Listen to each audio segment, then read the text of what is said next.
I know, I've talked about this a lot. Humour me. Kia ora, I'm Kimmy, I talk F1 in the world's second worst accent, and let's get right to the point. Money being the main barrier to Formula One implementing a professional stewarding campaign is utterly ludicrous. It's been a bit of a messy few weeks since Formula One returned from the summer break, and they hadn't even got past the first race before the arguments over penalties and interpretation of racing guidelines started up again. Carlos Sainz's retrospectively scrubbed penalty for colliding with Liam Lawson in Zandvoort has once again reignited the conversation, which I feel like has been never-ending for a long time now.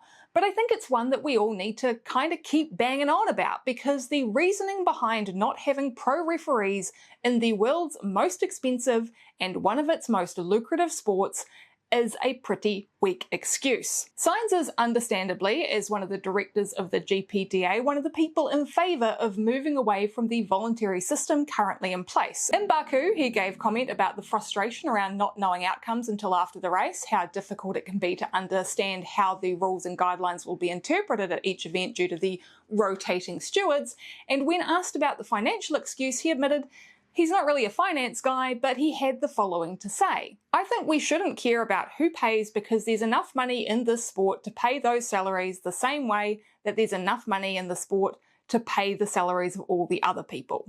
So if that's the right way forward, I cannot believe we're talking about those salaries. And he's right. Now, I think that considering how much F1 has boomed since Liberty's purchase of the rights and Drive to Survive first hitting Netflix back in 2019, the spotlight has become more intense thanks to the increased social media scrutiny and the shift in the fan-base demographic. And that has resulted in things like Formula One and the FIA having to make statements about online abuse towards stewards following controversial decisions. Or even uncontroversial ones, let's be real, some people are just unwilling to accept that their driver did a naughty. So not only are the drivers and teams suffering by struggling to understand how any one incident will be judged, but the stewards themselves aren't always having a great time of it, mostly because they're not professionals who spend 40+ hours a week dedicating their time to the regulations and instead have to thumb through a 102-page sporting regulations handbook that they probably don't understand cover to cover, that refers to itself in sometimes quite a circular manner, while also interpreting a racing guideline document that's constantly being argued over without any formal training or paid time to study. Because that's the thing about your job when you get paid to umpire sports. You spend that time you're not actively presiding over a competition, studying, reviewing, and generally practicing various forms of both professional and personal improvement. You help develop and adapt the rules based on your own feedback and experience. You work with the regulatory body to improve the decision-making process overall in the sport. And that's not to say that people don't make mistakes in sports where they're getting paid to make the calls, but they're more prepared, more respected, and are experts in their field. Yes, F1 stewards do have a nomination process and aren't just random people thrown in a room together, but that's not the point. So what would a professional F1 stewarding program look like? Now obviously, I'm no expert in F1 logistics or in the internal workings of the sport. I'm just a fan who makes YouTube videos and has a little bit of experience working in high-pressure environments. The way I see it, well, it's this. You employ 6 to 8 full-time stewards. They're structured in 2 cohorts, one based in the Europe side of the world, the other on the Pacific side, who take turns attending and presiding over events, with occasional overlap to ensure that everyone is working together in person from time to time. Team building, that kind of thing. Outside of that, conference calls and business collaboration tools, well, they're a wonderful thing. F1's already paying to fly stewards around the world to events. That's what the whole working only for expenses thing is all about. And if you retain the traditional local representative, which they probably would have to, this cost isn't really gonna change. The change is only that of salaries, which honestly, even if each of them were being paid 200k a year, would still be between 1.2 and 1.6 million euro total. A drop in the bucket of F1's $3.4 billion of 2024 revenue.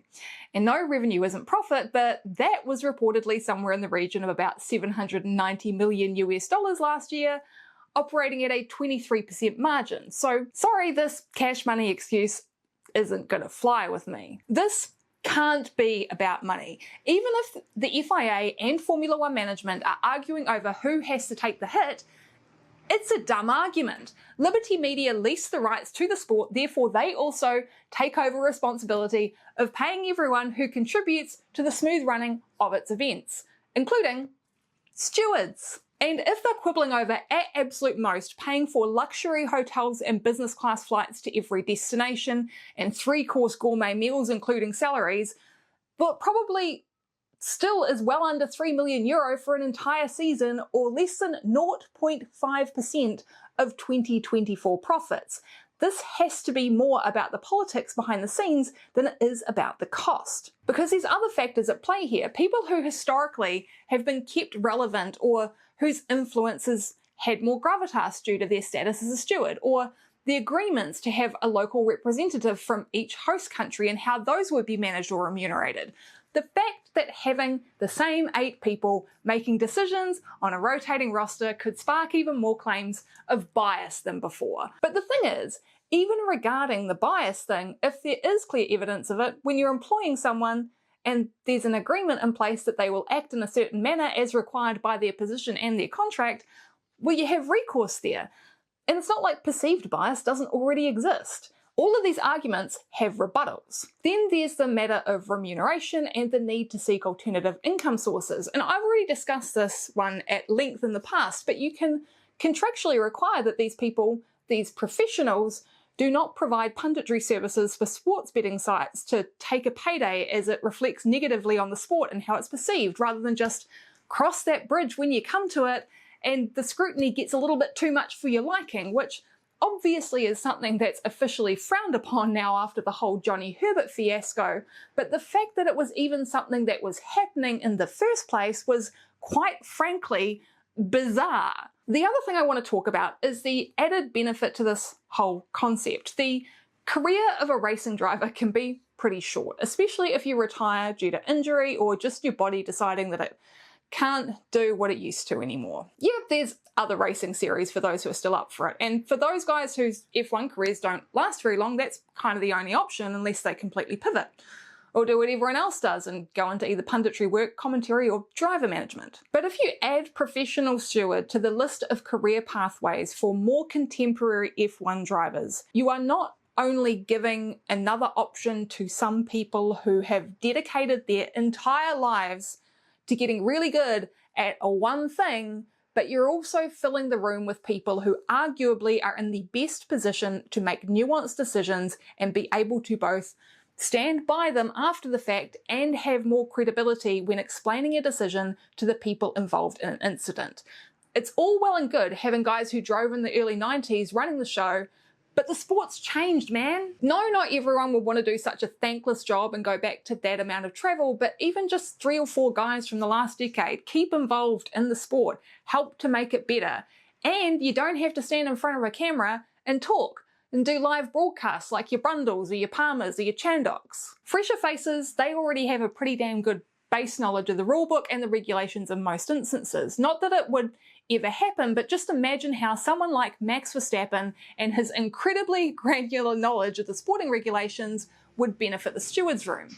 Every weekend we hear drivers questioning actions and pointing out regulation breaches, all while they're driving with elevated heart rates at intense speeds. They're already trying to do the job from the cockpit. And this one's probably going to result in a chorus of disagreements down in the comments, but they're also all media trained from a young age and could be expected to report to their own press conference at some point at the start of every weekend, increasing transparency even more across the process and implementation of the rules.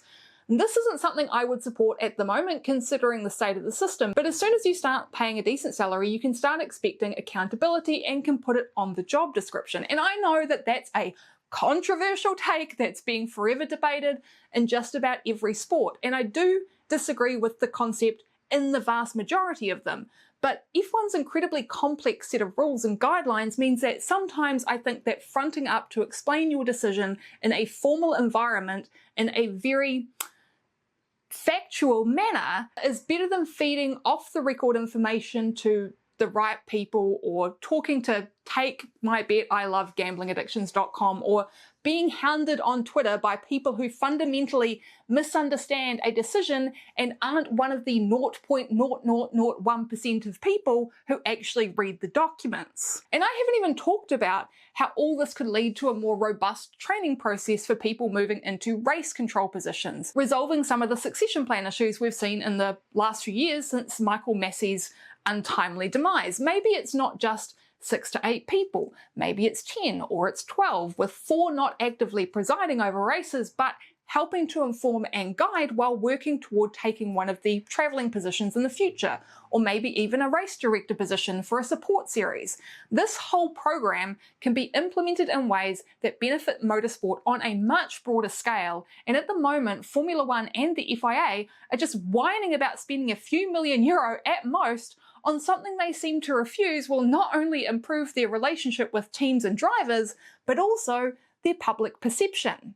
If you want your stewards to be seen as professionals who make the right decisions in the right moments, then the ball's in your court, guys. Thanks for watching to the end. If you enjoyed this video, please do give it a like. It's really helpful, and that subscribe button is also down there if that's your thing. Thanks so much to my patrons, as always, and thanks to Daryl for the super thanks last week. I'll catch you all tomorrow with a big long one about, of all things, money again, but this time it's about how much it would cost to attend every single F1 Grand Prix from way down here at the bottom of the South Pacific. Check out one of these other videos up here on the screen if you're looking for something else to watch. Bye!